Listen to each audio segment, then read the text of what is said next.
Самвел Петросян в Пловдивския университет, в Аляска Анкридж, в Аляска Бакпакърсин. За втора година участвам. Да, имам. В два други ресторанта. И да, много съм доволен.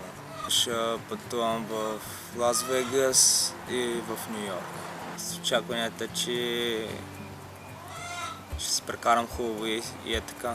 Аз съм Гергана. Сега съм тук в хостела. Казва се Аляска Backpackers Inn и също така в един хотел работя и в едно, което е bed and breakfast, така че 3 работи. Общо взето работя през цялото време.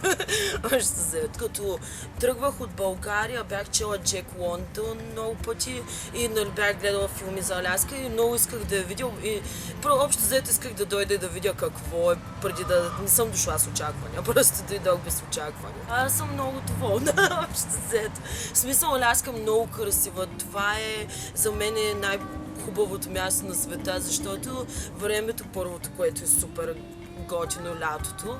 И дори зимата да е много дълга, лятото се заслужава цялата зима. Иначе природата е много чиста, хората са много приятелско настроени, когато си извън града всички искат да ти помогнат. Защо много по-различно е от навсякъде другаде, където съм била. Съм била и по други държави, обаче Аляска определено ми грабна сърцето. Това е място, където хората, примерно, ако обичаш да ходиш, нали, по планини и около езера и такива неща, супер се заслужава, примерно, палатки, дават ти много възможности да се излезеш в природата, общо взето, и да я усетиш по някакъв начин, по който в Европа го няма това нещо.